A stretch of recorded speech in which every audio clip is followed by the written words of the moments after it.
Hello, I am so delighted that you are out there watching today. You are watching Fail-Proof Marriage, and I am Vera Urobo, Pastor Morning Star Christian Center in Warri, Delta State, Nigeria.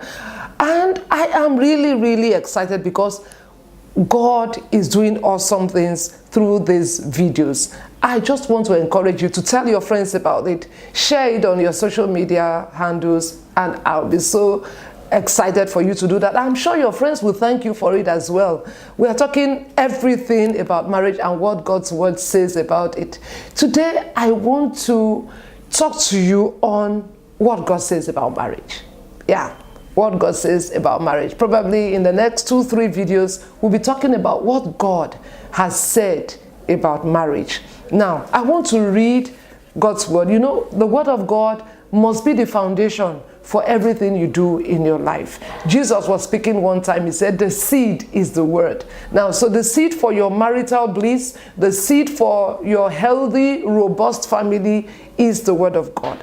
So I would like to read to you out of God's word, Genesis chapter 2, from the very beginning. Genesis 2, verse 18. It says, and the Lord God said, it isn't good for the man to be alone. Let me pause right there. God said it's not good for the man to be alone. And I want you to realize that when God says something is not good, will forever never be good. God says it's not good for the man to be alone. You know the problem with many marriages? There are people who are married and yet they are alone. And God says it is not good. How can somebody be married and be alone? Alone in your planning, alone in your thinking, alone in your successes, alone in your failures. And God says it is not good. So if you are watching today and somehow there are certain things that you are doing, your spouse is not involved, I want you to know God says it is not good. And if you are really wanting a transformation in that marriage of yours, one of the things you need to set in your mind is that if God says it is not good for you to be alone, as a married man, as a married woman, it is not good. So, question, married woman, are you doing some stuff that your husband doesn't know about? This is just my own bit. I want to know that God says it is not good. Now, but that's not where I'm going today, because I'm going to do a whole video on it is not good. God says it's not good for the man to be alone. But I want you to see, it says, what was the answer to this aloneness? God says, I will make a companion for him, a helper suitable to his needs. So what did God say about marriage? It says this woman is going to come not as a troublemaker. This woman is going to come not as a person who is coming into competition, but as a helper. So the wife was designed to be a helper in a marriage relationship. Said, I will make a helper for him. Every woman out there, I want you to note that the Lord has said clearly in his word that you were designed to be a helper. We are going to talk about that in a separate video. Let me quickly run along. Now in verse 21, then the Lord God caused the man to fall into a deep sleep and took one of his ribs and closed up the place from which he had removed it, and made the rib into a woman and brought her to the man. This is it, Adam exclaimed. She is part of my own bone and flesh. Her name is woman, because she was taken out of a man. This explains why a man leaves his father and mother and is joined to his wife in such a way that the two become one person. Is joined to his wife in such a way that the two become one person. Now, although the man and his wife were both naked, neither of them was embarrassed or ashamed. Now, so what has God said about marriage? It's not good for you to be alone. I'm going to make a helper for you. But then you will notice out of this scripture that the Bible also says that God designed marriage to be heterogeneous. It is this heterogeneous relationship between male and female. The Bible says male and female created he them. Now, some people may rise up and say, we want to be married, a man and a man, a woman and a woman. Well, You can do whatever you choose to do, but don't call it marriage, because the manufacturer of marriage already stated what his product is about. He said it's about a man joining to his wife, a woman, and two of them becoming one flesh. Now, that is to say that God created them male and female. He didn't create Adam and Steve. He didn't create Sarah and Eve. It was male and female created he them. I'll make it clearer for you. Let us look at what Jesus had to say about it, reading from the Message translation, Matthew chapter 19. He answered, haven't you read in your Bible that the Creator originally made man and woman for each other, male and female? And because of this, a man leaves father and mother and is firmly bonded to his wife, becoming one flesh, no longer two bodies, but one. Because God created this organic union of the two sexes, no one should desecrate his art by cutting them apart. The Bible says he made them male and female. This is so clear out of God's word. So when I hear that people say, oh, I'm Christian, but I'm gay at the same time, it doesn't tie up with the word of God. You can be gay, but you cannot be a gay Christian.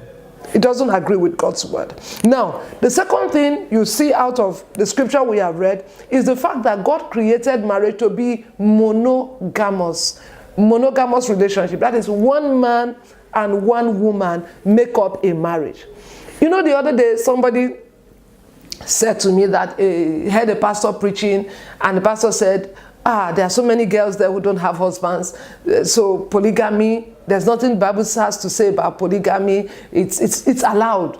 If men don't marry many wives, who will marry all the girls? Of course, he was speaking from a humanistic worldview. But let's look at the Bible. Don't put sentiments. What has the Bible said?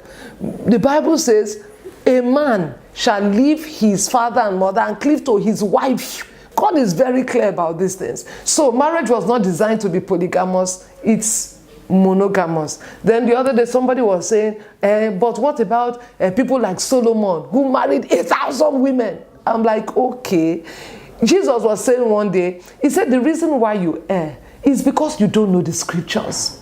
Do you know when you are rightly dividing the word of truth, then you check when certain things happened.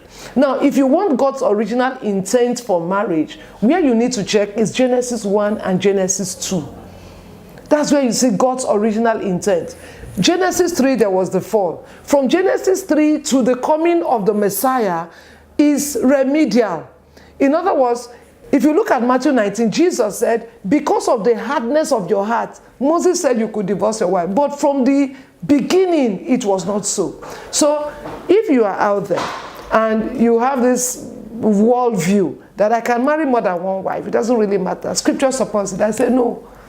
Whatever you got that from, it is not scripture. Scripture says it's one man and one woman make up a marital relationship. Now, if right now, somehow you are single and you are not yet married and you are having struggles in your thought life about these issues, I want to advise you to get into the Word of God and prayerfully allow the Holy Spirit to help you just renew your mind to know that once I get married, it's me and this woman for the rest of my life. I'm so excited about what the guy said.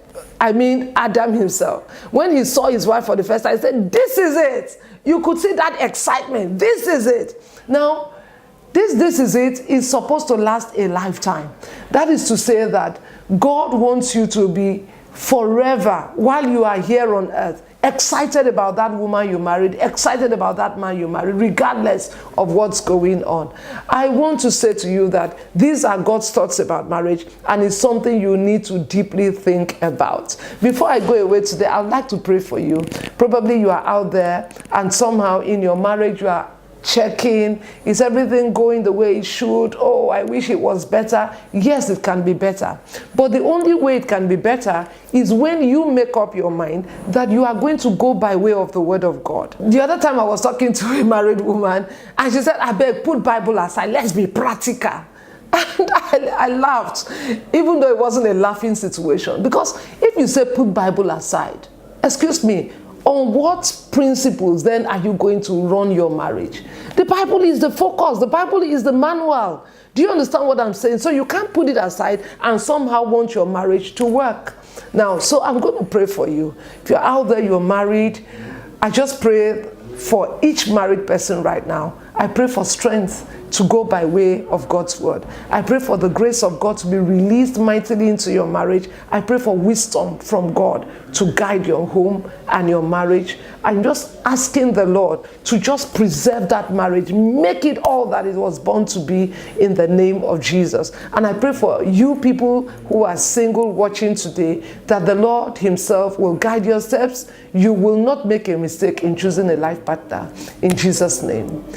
Thank you so much for watching. I'm always excited to know that you're out there watching and that these videos are being a blessing to you. I want to inquire, I want to ask you to please talk to your friends about these videos, share them on your social media handles, and let other people get blessed just watching these videos. Please follow me on social media at Vera Urobo.